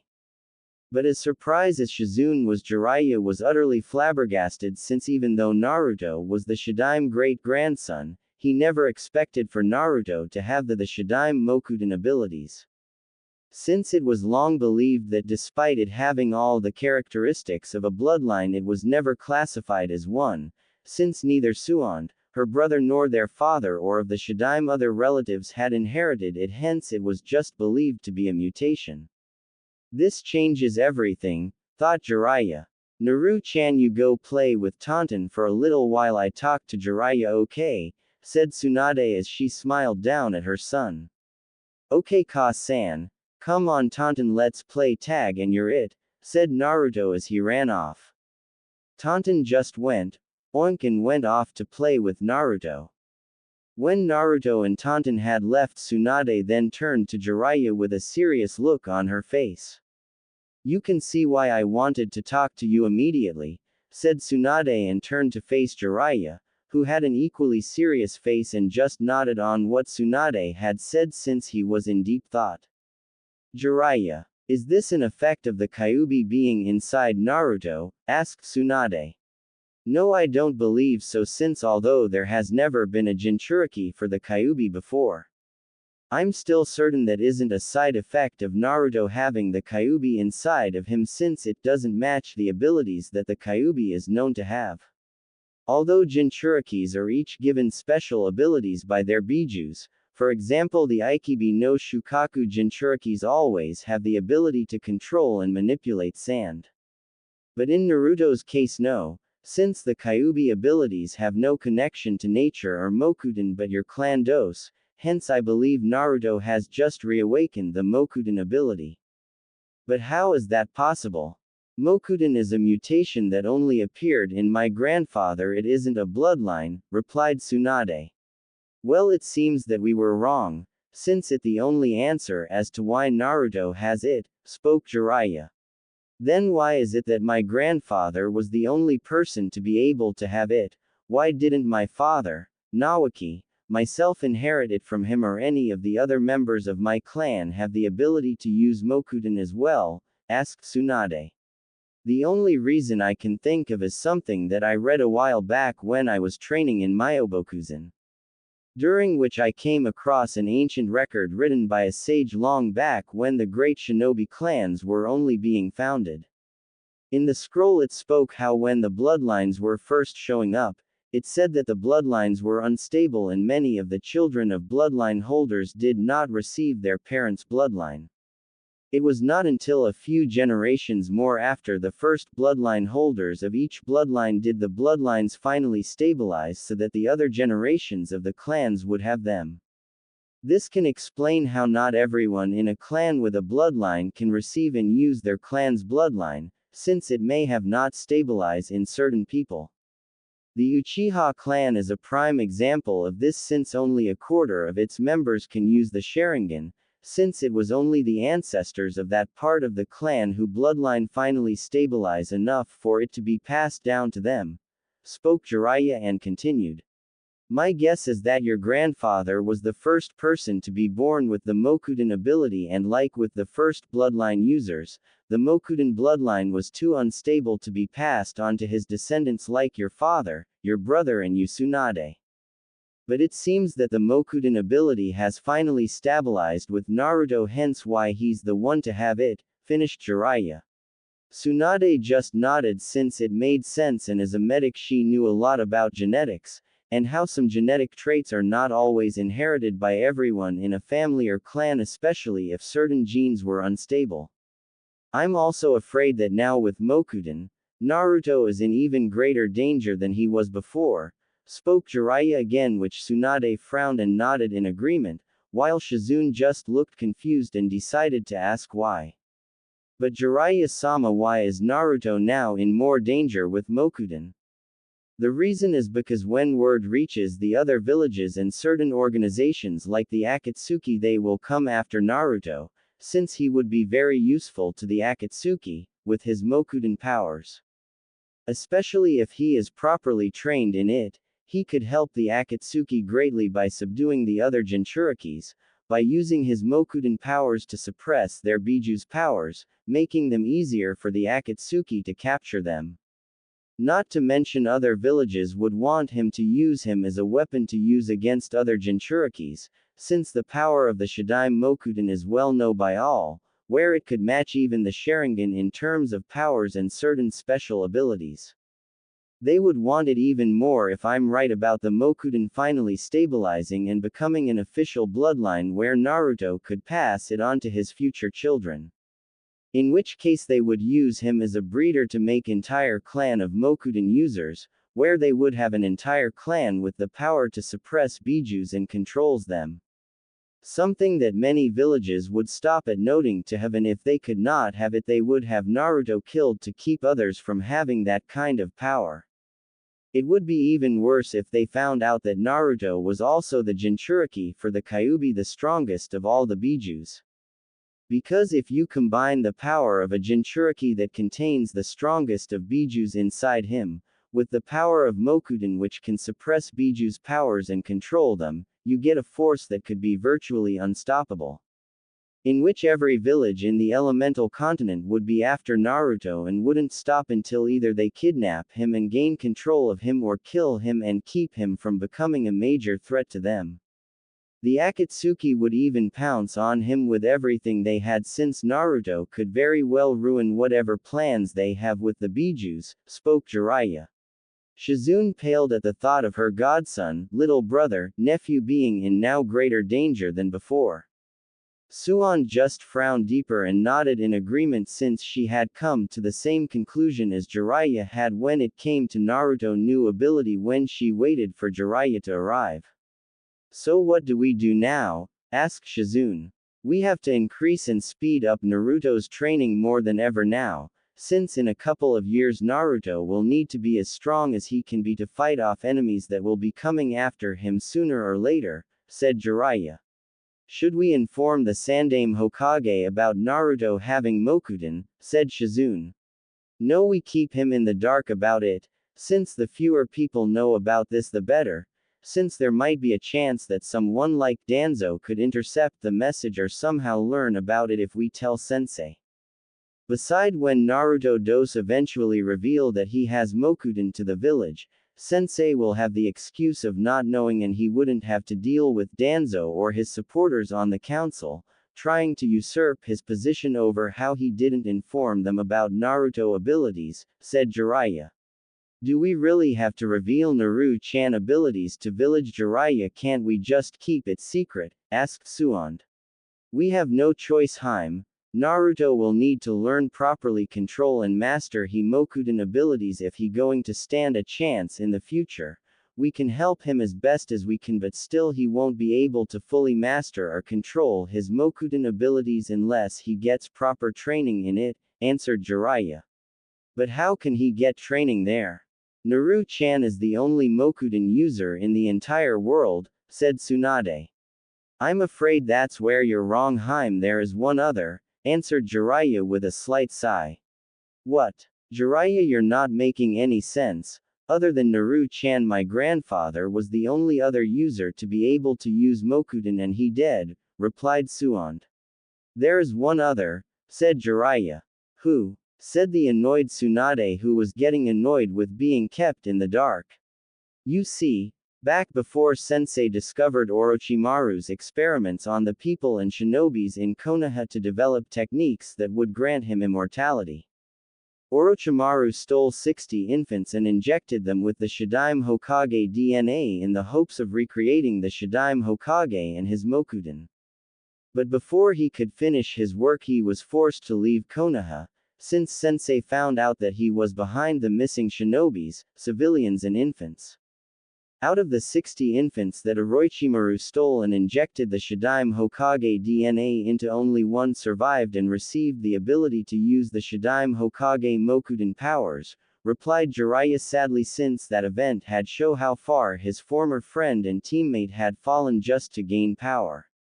But Tsunade and Shizune were shocked and horrified at the information, especially Tsunade, since she didn't think that even Orochimaru would do such a thing. But she had been wrong. Tsunade could not help but feel sick at what Orochimaru had done and swore if she ever saw the bastard she would skin him alive with her bare hands. Since as a mother and a medic, the very idea of experimenting on children in such a way turned her stomach. Jiraiya, why the hell wasn't I told about this? Said Tsunade angrily, since the idea of Orochimaru desecrating her grandfather's grave and using his DNA to experiment and murder innocent children made her furious. I'm sorry, Tsunade, but you had left the village long ago and the whole event was classified top secret. I only know because Sensei told, since he knew I was trying to track down Orochimaru, and he believed that I needed to know exactly what Orochimaru had done in the village. And who exactly is the child that survived Orochimaru experiments and gained my grandfather's Mokuden abilities? Asked Tsunade. The kid's name is Tenzo. He's 20 now and proven himself to be quite a ninja since he graduated out of the academy at age 6 and made Chunin a few months later. He's even one of Konoha's top Anbu and is one of Sensei's most trusted operatives, replied Jiraiya. And how skilled is he in using Mokuden? Asked Tsunade, although she was impressed with Tenzo's skill if what Jiraiya said was true. According to Sensei, he completely mastered the Mokuden jutsus that he learned from your grandfather's scrolls in the Senju clan library, although cannot use the Mokuden techniques to its full potential. Hence his full power pales in comparison to that of your grandfather. But despite that, he can help Naruto greatly in training in how to use it, and possibly Naruto will be able to surpass him and use Mokuden to the same level as your grandfather could. Which it would be very likely, since he is a pure-blooded Senju and the directed descendant of the Shadaime Hokage, hence why he would be so valuable to certain people. Finished Jiraiya. After Jiraiya's explanation, Tsunade just sighed, although she did not like the fact that her sensei went and took scrolls belonging to her grandfather from her clan's secret library. She understood why he did it and knew he would not abuse that privilege and return the scrolls back to the library. She then looked over at her son as he played with Tauntaun without a care in the world. She wanted nothing more than for Naruto to have a long, peaceful, and quiet life where he could grow up happy. As well as have a family one day when he was older and live with them happily without having to worry about enemies attacking them or going through the hardship that he would as a shinobi. But Tsunade knew that would never happen, and now with his Mokuden powers his life now just got a whole lot harder now. But regardless, she would help her son no matter what the cost to her and make sure that he becomes strong enough to defend himself and those he care about, and she would make sure that he would live a long and as happy a life as possible. I hope I can count on your help when training Jiraiya because he going to need all the help he can get, said Tsunade. Of course I do whatever I can, since I swore to Minato that I would train the boy when the time came, answered Jiraiya. I will help too, Tsunade-sensei, and even though I might not be as much help to him as you both, but I will help Naruto in any way I can, spoke Shizune. Thank you, Shizune, I knew I could count on you, said Tsunade. So when should we start? Asked Jiraiya. We start tomorrow. We'll let him have today off, since he's not going to have much time to be a kid for a while and he might as well enjoy it when he can, said Tsunade, to which both Jiraiya and Shizune nodded and watched Naruto play with Tonton along with Tsunade. 2 months later. Ever since Naruto revealed to Tsunade and Jiraiya that he had inherited his great-grandfather Mokuden ability, Naruto was trained even harder than he was before. Tsunade helped him with his chakra control exercises, not that he needed much help since he had inherited her natural flawless chakra control, where he was now walking on water and was balancing small tin objects like a dull kunai on the tips of his fingers. She also helped Naruto with his physical training, where she increased his weight little by little and had him do lots of running and different exercises. Tsunade also planned to help Naruto with his fighting skills, where when he was a bit older she would put him through her special dodge training, much to Jiraiya and Shizune's worry. Shizune helped Naruto how to aim and throw senbons, shurikens and kunais, as well as help him improve on his reading and writing. She was also planning on helping Naruto to study medical books when he go a little older so to understand them better, since Tsunade wanted to train Naruto to be a medic. So that if he was ever hurt he could heal himself, since he had the control needed to make a medic, and with the proper training, and if they start early enough where they get Naruto settled in to become a medic nin, he would make a fine medic. Jiraiya was now just planning on helping Naruto to train by helping him to learn jutsus, where he planned to teach him just the basics like Henge's transformation technique, Shunshin no Jutsu, body flicker technique, Kawarimi no Jutsu, body replacement technique, and Bunshin no Jutsu, clone technique. After Naruto had finished mastering them and be able to use them in the right types of combinations, he then planned to teach Naruto a few more slightly more powerful jutsus when he got older. He did it this way since Jiraiya knew it did not matter how many different highly powerful jutsu a person have, if they did not know how to use them correctly then they were useless. Also he knew that if a person completely masters the basics and knows how to use them correctly then they would nearly unstoppable. Jiraiya also planned that when Naruto got a little older he would teach him Fuinjutsu, and with any luck the kid would be like his old man and be a genius at it. It was at this time now that Jiraiya had arrived on Naruto's 6th birthday to see Naruto and start to train him in jutsus. But when he arrived he found out that Naruto wasn't training today, instead he had the day off, and was celebrating his birthday with Shizune, Tonton and his mother. When Jiraiya arrived at the house he found Tsunade and Shizune together at the house cleaning up after their little celebration of Naruto's birthday. When he asked where Naruto was they told him that he was out in the backyard playing with Tonton again, with his new toy kuni and ninja mask that he got from Shizune and his new ninja teddy that he got from Tsunade. When Jiraiya went out he saw Naruto was playing ninja with Tonton, where he was chasing Tonton around with his ninja mask on and carrying him toy kunai and ninja teddy with him. "Hey brat, happy birthday," cried Jiraiya, getting Naruto's attention. When Naruto heard him, he turned to see Jiraiya weaving and smiling at him. He took off his mask and ran over to Jiraiya. As Naruto was wearing a small white short-sleeve shirt with a spiral design on its front and wore blue shorts. Naruto had also changed a bit from in the last 2 months. He had grown a little bigger, and his whisker birthmarks that he had gotten when the Kyuubi was sealed into him were gone. Jiraiya theorized that when Naruto's awakened his Mokuden bloodline, his bloodline negated the physical effects that the Kyuubi had on his body, since the Mokuden power did suppress Biju chakra. Oh hey Arrow Sennin. This of course caused Jiraiya to face fault down onto the ground, but he quickly got up and started to yell at Naruto. Damn it brat, I told you not to call me that, cried the toad hermit. But why, it's true and it's fun, giggled Naruto while Jiraiya just mumbled about youngest today showing no respect to their elders. So Arrow Sennin, causing Jiraiya to twitch his eyebrows in annoyance. Did you come to play ninja with me? Asked the young blonde. Sorry to say brat, but no I didn't. I came to tell you that I going to staying with you, Shizune, and your mom for a little while again, since I going to help you in your training, said Jiraiya. Oh. And what are you going to be training me in, Arrow Sennin? Asked the boy, since Naruto did not mind doing training since he found it fun. I going to be training you in jutsu, said Jiraiya, which caused the young boy to start shouting in excitement since he had wanted to learn cool new jutsus but his mother wouldn't teach him any. So what are you going to teach me? Ha. Ha. Ha.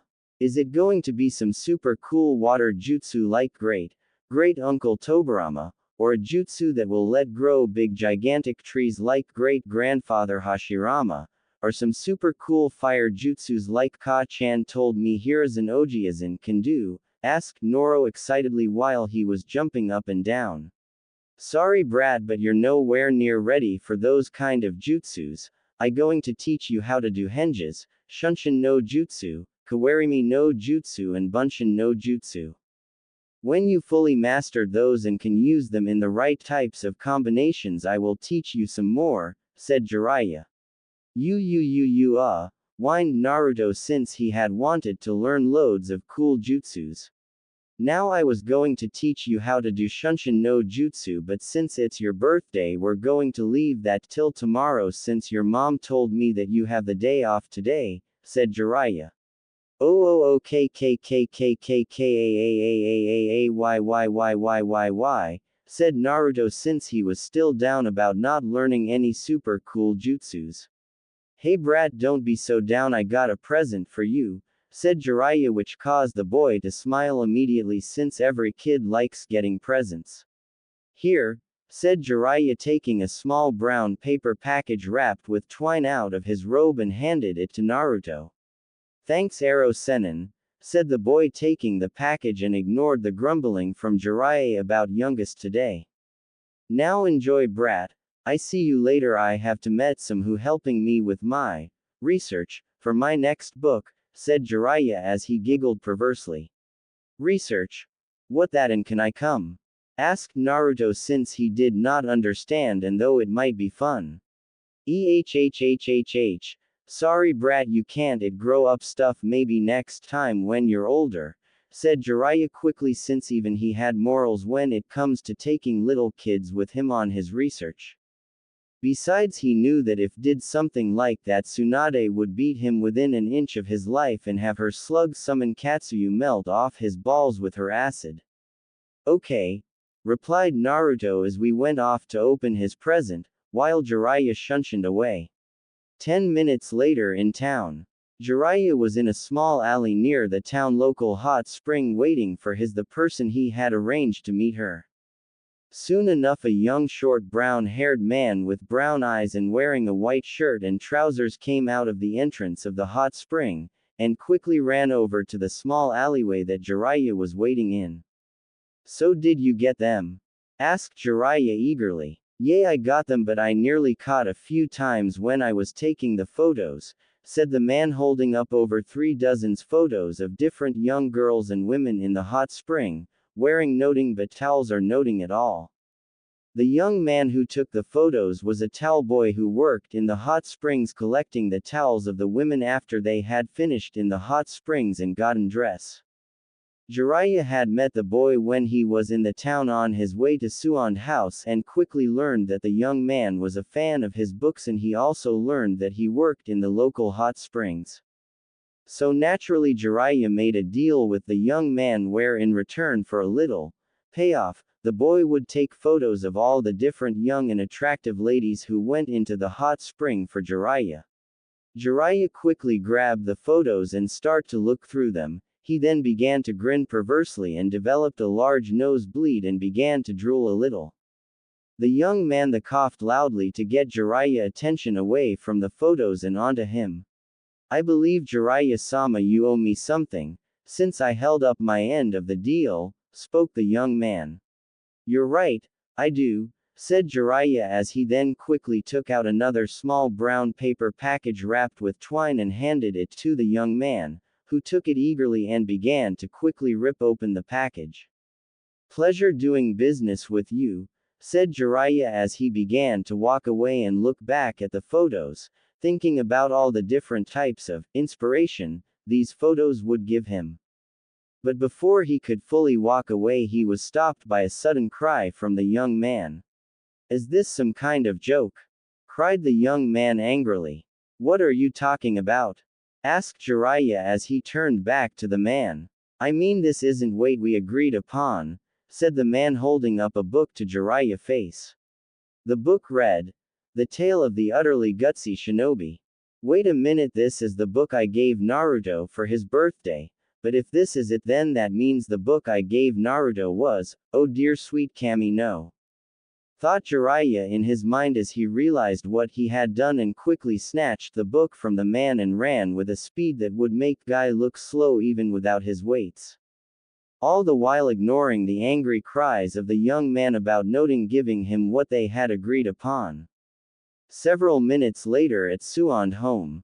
As this was happening, Tsunade was sitting down and was about to get ready for a nice nap, while Shizune was finishing cleaning up in the kitchen and Tonton was lying down next to the chair she was sitting on. But before she could fully settle down, she suddenly heard a cry. Ka-chan, where are you, Ka-chan? After which Naruto then came into the living room carrying a book in his hand. What's wrong, Naru-chan? Asked Tsunade. Ero-sennin gave me this book for my birthday, but I can't read it very well since there are lots of words on it that I can't understand, and the pictures are full of people doing funny things together, said the boy. Well, come over here, Naru-chan, and I read you the story, said Tsunade as Naruto went over to her and sat on her lap, while she began to read the page that Naruto had left open for her to read. Katara began to dress the wounds that Shin had after his fight with the dark warrior Ashi. As she dressed his wound, Shin suddenly turned around and caressed her face gently with his large hand. As he did, Katara then began to caress his chest gently with her small gentle hand. As they began to feel one another body, Shin then suddenly grabbed hold of her chin, and kissed her deeply, pouring in all the passion he could muster and felt for her from the moment he first set eyes on her. At first Katara was caught by surprise by Shin's kiss, but she quickly got over it, and began to kiss Shin with just as much passion as he was and began to pour all her heart and emotions that she had into the kiss. As the kiss deepened, Shin began to explore Katara's body with his hands, where he then began to loosen her sash that was around her waist, after which he began to remove the upper portion of her kimono to reveal her. It was there that Tsunade stopped reading the book to her son and read it silently to herself of a minute or so, where she then realized what just she was about to read to her innocent baby.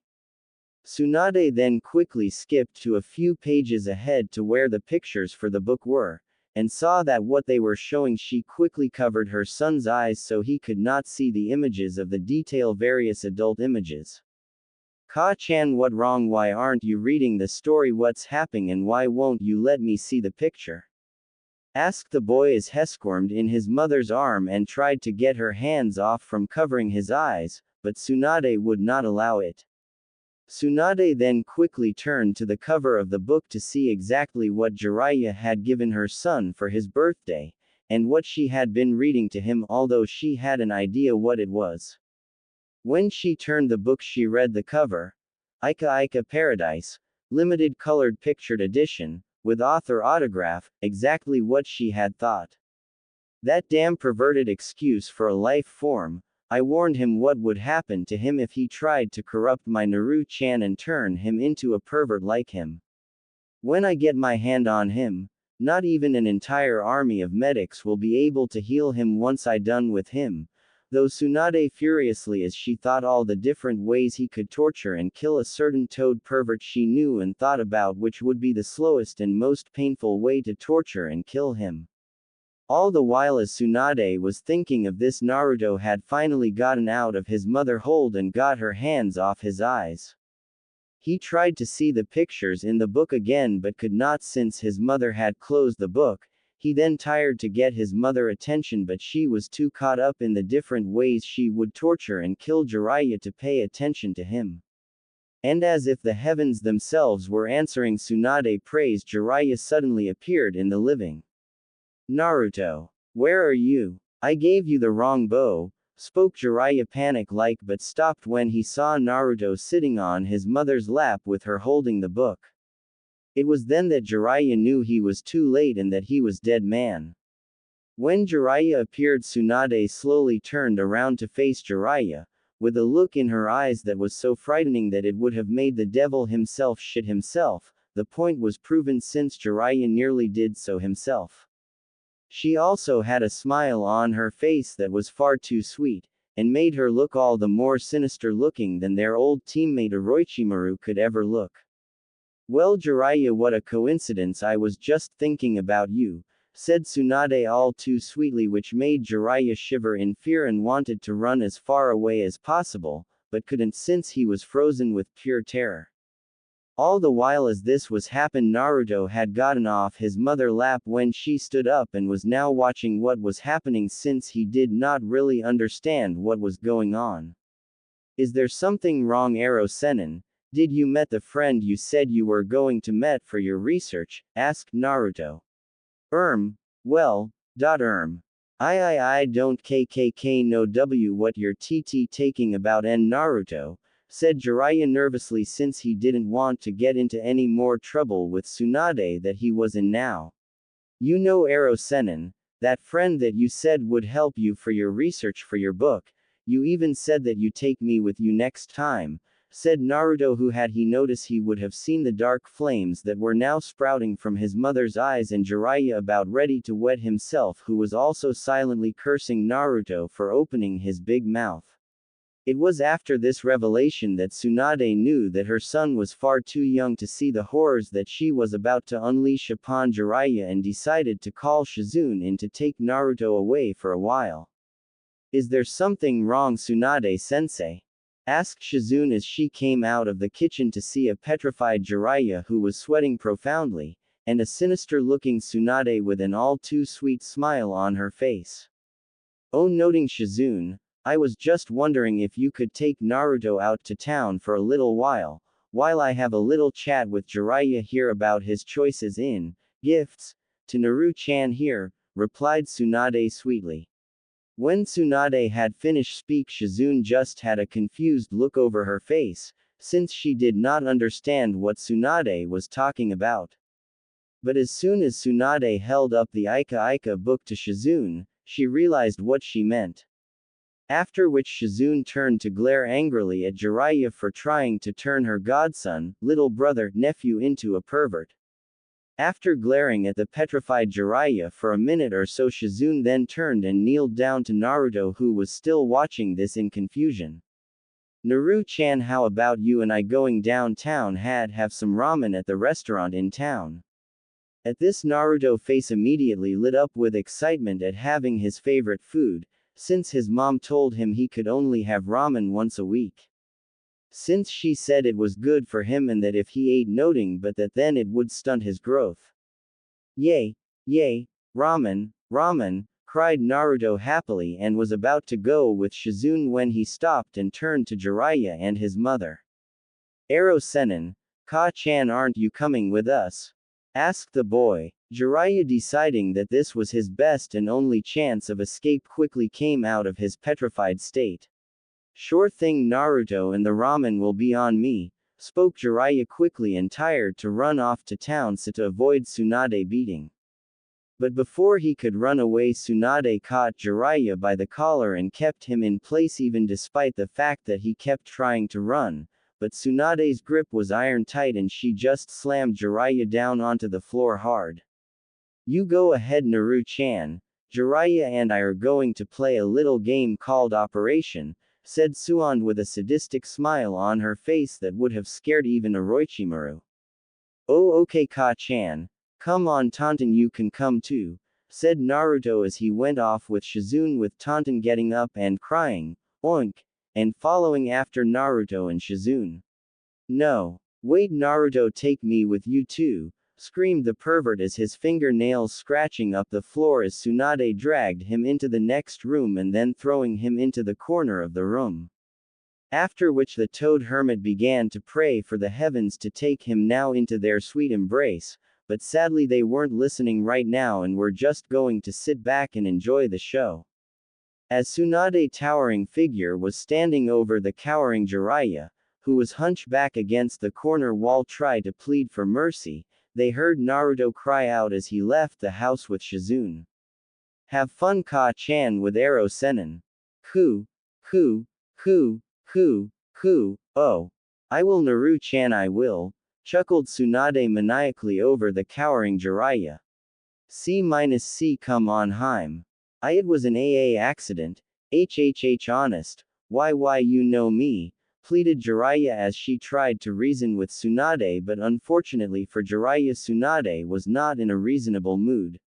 Oh, I know you, Jiraiya, all too well, and it would be just like you to try and corrupt my sweet innocent little Naru-chan and become a pervert like you, said Tsunade, and she towered over Jiraiya like she was the Shinigami itself. Soon enough, for miles around, people could hear the terrified screams of Jiraiya as well as screams of pain as he screamed to the heavens.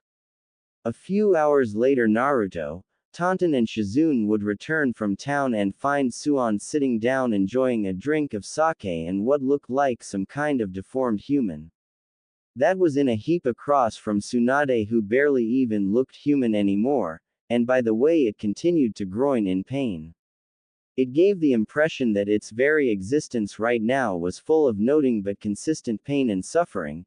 It was later on that they learned that the deformed creature was Jiraiya after Tsunade had finished with him. All in all, it was just another day with Tsunade's family. 2 years after Naruto had revealed his Mokudan abilities, Tsunade, Tonton, Shizune and Naruto were now staying in a small village in Oni no Kuni, Demon Country. The village was a quiet and small village that was positioned in a small valley with a large forest north of it, a medium-sized river that flowed gently down out of the valley south of it, and with crops and fields west of the village where the farmers grew their food for the village. The place had been a perfect spot for the group, since it was quiet and out of the way of most places, and the village had no real medic. Many of their old and young were suffering for a small disease that affected people with a low immune system, which resulted in them being bedridden and unable to eat properly for several weeks. But thankfully, when Tsunade arrived, the problem was resolved in a matter of a few days. As the people in the village were busy doing their daily activities, they suddenly heard loud explosions and could see large dust clouds coming from the other edges of the forest north of the village. Normally, if the villagers saw this, they would have been concerned about it and believed that they were under some kind of attack. But they had grown used to seeing such thing after the first few weeks of the arrival of Tsunade, Tonton, Shizune and Naruto, although they did not know that it was Tsunade since she still had her genjutsu henge over her and Shizune, and they went by different names. Since this had come to be a common occurrence to outside the village at this time, they had learned that at this time Tsunade would train her son Naruto in her special training exercise at this time. With Tsunade and Naruto. Dodge! Shouted Tsunade as she threw a massive dodge ball at Naruto, who barely dodged it. Naruto had grown a good bit over the time. He was still quite skinny, but despite that he was quite strong for his age, thanks to his training, and had lots of energy. Naruto wore an short-sleeve green shirt, with black short pants and brown sandals. This type of training had been a common thing to be seen going on between Naruto and Tsunade in the past few months. Since when she first saw that Naruto had inherited her natural flawless chakra control, she hoped that with this training Naruto would gain her superhuman strength. Naturally, when Jiraiya and Shizune first heard Tsunade saying that she was now going to have Naruto go through her special training, they became very concerned for Naruto's safety and well-being. But fortunately Naruto had two things going for him. One was that thanks to his high stamina and all the running around that he did when he was younger had given him excellent reflexes and good speed, for a kid his age, so that he could dodge the balls quickly without getting hit and not get tired from doing it for several hours.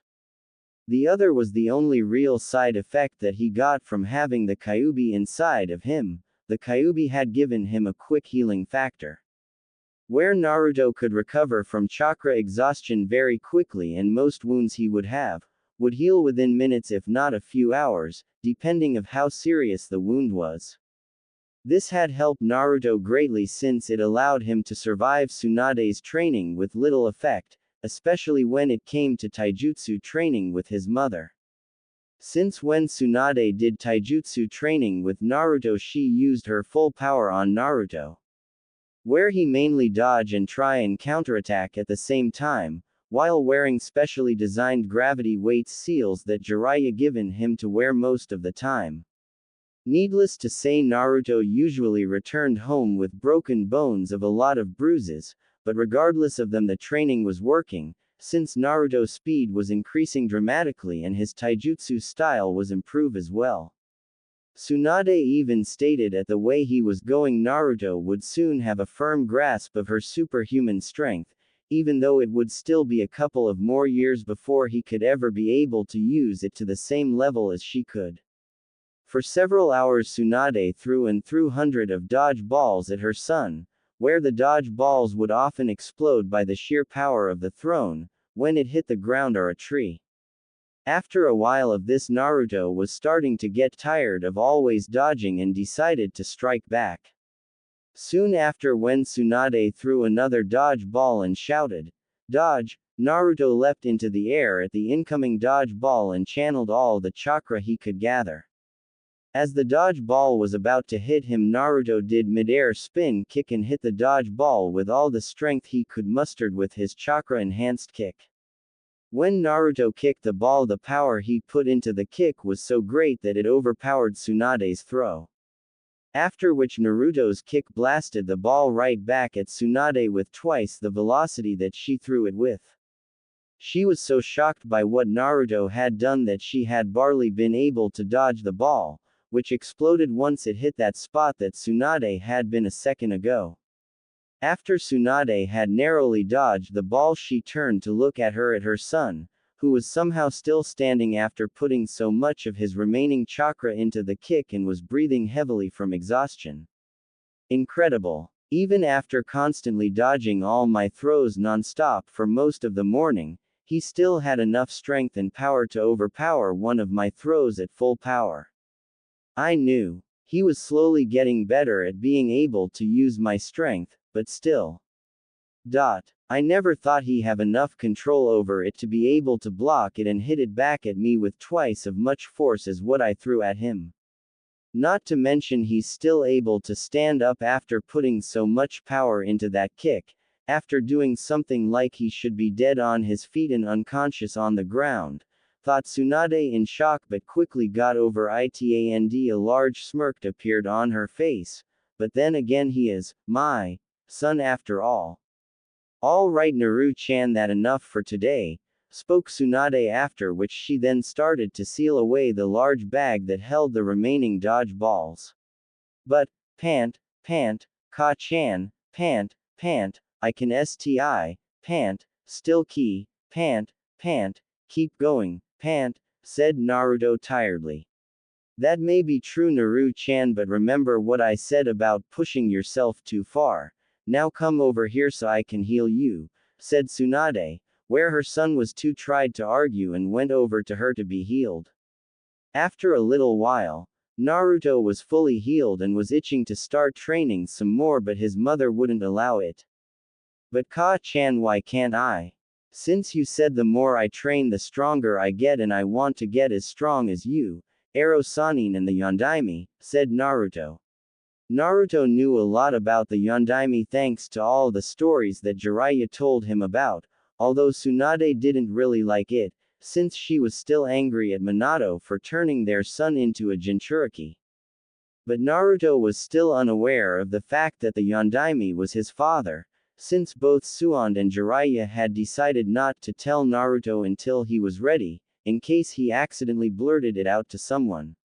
Whenever Naruto asked about his father, the subject was always changed. Naruto also didn't know about the Kyuubi being sealed into him either, since like with the knowledge of his father it was decided to keep secret for the same reason. Yes, Naru-chan, that true, but if we kept training you be too tried to do your studies with Shizune, replied Tsunade.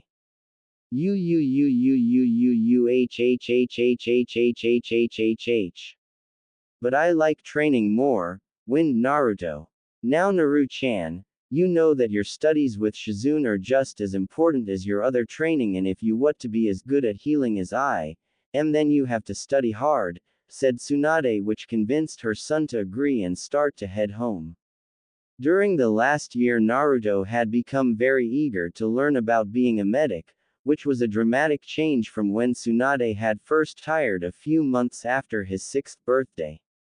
Since when Tsunade first hired to get Naruto to study to learn to be a medic, Naruto was not interested, since he found all the studying boring and wanted to either play with Tonton or play other kids or train so that he kick butt, Naruto's words, like Jiraiya or Minato. But that all changed when Naruto was 7, when he found a wounded rabbit in the forest near one of their houses that they had stayed in. When Naruto found the rabbit, it had been just attacked by a wild eagle, which had been scared off when it saw Naruto come over. When Naruto saw that the rabbit had been badly hurt, he had become greatly distressed since he hated seeing animals hurt, where he went to his mother carrying the injured animal to her in hopes that she could do something. Thankfully, despite not being a vet, Tsunade knew what to do since she still knew enough about most living creature biology. When Naruto saw how easily his mother had helped to heal the injured rabbit, he had become interested. After that, he decided to ask his mother if he could go with her when she went to heal people, which she happily agreed to. During the trips, Naruto became more and more interested in medical jutsu, since he saw how his mother helped so many people with it and how happy she made the people she healed as well as their families.